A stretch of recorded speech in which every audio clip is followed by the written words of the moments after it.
great night, when someone, usually Melissa, had scored, we'd pull out the bucket bong and get completely whacked. On those nights, that nice warm feeling was really close. It wrapped you up like your dad's old jumper, kept you safe. On those nights, you could delude yourself that share housing, which is all about deprivation and economic necessity, was really about something else, a friendly sort of half-sensible descendant of the communal ideal.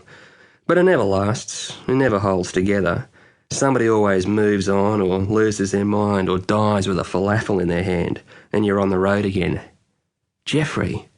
That was a dead guy's name. Things get out of control all the time in share houses. It's not just a matter of the rent slipping behind or the washing piling up.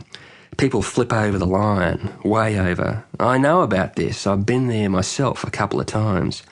One place, Duke Street, home of the smashed stubbies and falling mincemeat patties, that was nothing but a madhouse, a huge rambling kind of place, an ex-brothel we all thought because there was so many rooms there.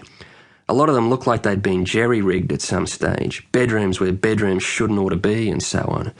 We were paying about $11 a week each, between 10 or 11 of us living there.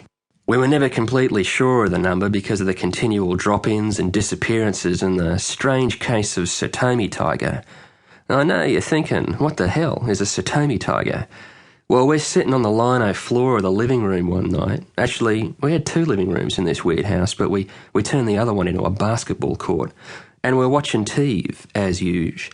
And this Japanese girl walks in wearing these audacious tiger-striped pants and a poo-brown imitation dead fur thing. She says, "Good evening. I move in now." And that was all. She had no other English. She drops a wad of cash on the TV and wanders off to find a room. We're all just sitting there thinking, what the hell's this? But then again, she's dropped this wad on the TV, so who cares?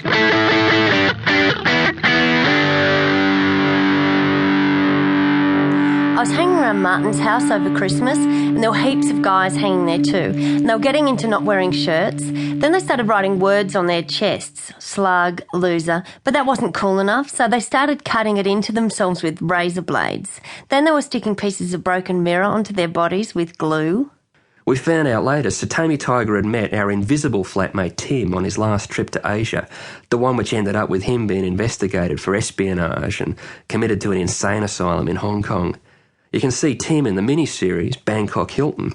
He plays 3 different bit parts, most notably that of a drunken buffoon in a boat.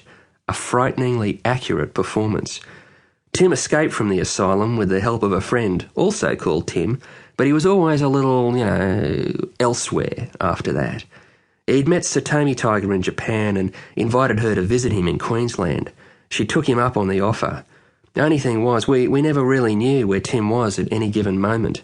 When Satomi Tiger arrived, rumour had him cutting sugarcane in the north. Whatever, didn't bother her and it didn't really bother us either. It was that kind of house. The setup with the rent, for instance, was mondo suspicious.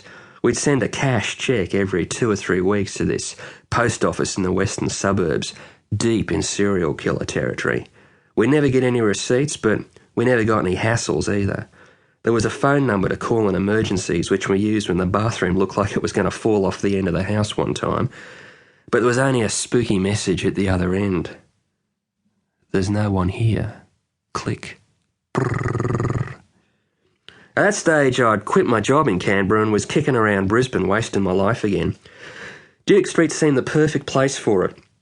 The floating population, the lack of furniture, the crazy tilting floors, the freight train line which ran through the backyard, the hallucinogenic mushrooms in the front yard, the tree which grew through the bedroom window, the constant low-grade harassment by the Department of Social Security, the week-long drinking binges.